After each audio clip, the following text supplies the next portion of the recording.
নমস্কাৰ প্ৰিয় দৰ্শক, অহা ২৬ ফেব্ৰুৱাৰী বুধবাৰে মহাশিৱৰাত্ৰি। এই পবিত্ৰ দিনটোৰ পৰা ভোলানাথৰ আশীৰ্বাদত সুখ সমৃদ্ধিৰ দুৱাৰ খোল খাব এই তিনি ৰাশিৰ গৰাকীৰ। মহাশিৱৰাত্ৰিৰ বিৰল যুগৰ সাফল্যৰে ভৰি পৰিব জীৱন। টকাৰ হ'ব বৰষুণ, দূৰ হ'ব সকলো সমস্যা। প্ৰিয় দৰ্শক, ভিডিঅ'টো মূল ভাগলৈ যোৱাৰ আগতে আপোনালৈ এটি বিনম্ৰ অনুৰোধ। আপুনি যদি মহাদেৱৰ এজন নিস্বাৰ্থ ভক্ত, তেনেহলে কমেন্ট বক্সত ভক্তিৰে হৰ হৰ মহাদেৱ বুলি লিখি ভিডিঅ'টো যিমান পাৰে সিমান শ্বেয়াৰ কৰি দিয়ক। এই বছৰৰ মহাশিৱৰাত্ৰি পৰিছে ২৬ ফেব্ৰুৱাৰী। মহাশিৱৰাত্ৰি হিন্দু ধৰ্মৰ অন্যতম প্ৰধান উৎসৱ। পৌৰাণিক মান্যতা অনুসৰি এই দিনটোত ভগৱান শিৱ আৰু মাতা পাৰ্বতী বিয়া হৈছিল আৰু এইবাৰ মহাশিৱৰাত্ৰি বহু শুভ আৰু বিৰল যুগ ঘটিব, যিয়ে এইবাৰ শিৱৰাত্ৰি আৰু বিশেষ কৰি তুলিব। জ্যোতিষশাস্ত্ৰ অনুসৰি এইবাৰ শিৱৰাত্ৰি কেইবাটাও ৰাশিৰ ওপৰত প্ৰভাৱ অত্যন্ত শুভ পৰিব, যাৰ দ্বাৰা তেওঁলোকৰ জীৱনত সুখ আৰু সমৃদ্ধি নতুন দুৱাৰ খোল খাব। এইবাৰ মহাশিৱৰাত্ৰিৰ কেইবাটাও বিৰল যুগ তৈয়াৰ হৈছে।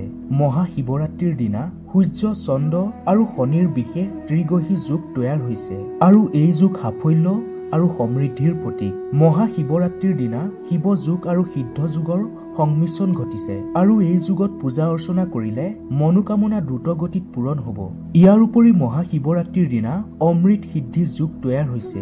প্ৰিয় দৰ্শক, এতিয়া জানো আহক কোন কোন ভাগ্যৱান ৰাশি অমৃত সিদ্ধি যুগ ঘটিব আৰু ভাগ্যৰ দুৱাৰ খুলিব। প্ৰথমে মেষ ৰাশি। মেষ ৰাশিৰ জাতকৰ বাবে মহাশিৱৰাত্ৰিয়ে কেইবাটাও সুখৰ খবৰ আনিব। কেৱল যে পদোন্নতিয়ে পাব তেনেকুৱা নহয়, দৰমহা বৃদ্ধিৰ সম্ভাৱনা আছে। মেষ ৰাশিৰ জাতক জাতিকা যিসকলে নতুন কিবা কাম কৰাৰ পৰিকল্পনা কৰিছে, তেওঁলোকে সাফল্য লাভ কৰিব। ব্যৱসায়ীৰ বাবে যি পৰিকল্পনা কৰি আছে, তেওঁলোকৰ বাবে অতিকৈ শুভ সময় বুলি বাস্তু শাস্ত্ৰবিদে মত প্ৰকাশ কৰিছে। আপুনি এই শুভ সময়খিনিৰ পৰা আৰ্থিক সমস্যাৰ পৰা মুক্ত হ'ব, হাতলৈ ধন আহিব আৰু বহুদিনৰ পৰা ভাবি থকা সপোনবোৰ পূৰণ হ'বলৈ আৰম্ভ কৰিব। আপোনাৰ পৰিশ্ৰমৰ ফল আপুনি অৱশ্যেই পাব। এতিয়া দ্বিতীয়টো ৰাশি হৈছে মিথুন ৰাশি। মহাশিৱৰাত্ৰিৰ উৎসৱ মিথুন ৰাশিৰ জাতকৰ বাবে শুভ হ'ব। মিথুন ৰাশিৰ জাতক জাতিকাই নতুন কাম কৰাৰ পৰিকল্পনা কৰিলে সফল হ'ব। তেওঁলোকে ভাল নিযুক্তি পাব। ব্যৱসায়ীত আপোনাৰ পৰিকল্পনাই দীৰ্ঘ সময়ত ভাল পৰিণাম দিব। আৰ্থিক অৱস্থা সবল হ'ব।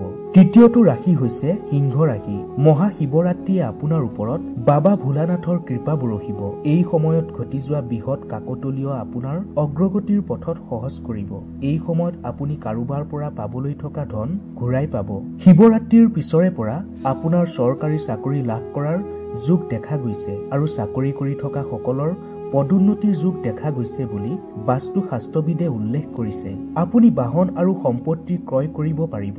এই সময়ত অৰ্থৰ প্ৰভাৱ বৃদ্ধিৰ সম্ভাৱনা আছে। দীৰ্ঘদিন ধৰি দাম্পত্য জীৱনত যি অশান্তি ভুগি আছিল, সেয়া দূৰ হ'ব। প্ৰিয় দৰ্শক, আশা কৰো আজিৰ ভিডিঅ'টোৱে আপোনাক কিঞ্চিত হ'লেও উপকৃত কৰিছে। যদি ভিডিঅ'টো চাই ভাল লাগিল, আন 10 জনৰ উপকাৰ সাধন হোৱাকৈ এতিয়াই ভিডিঅ'টো শ্বেয়াৰ কৰি দিয়ক।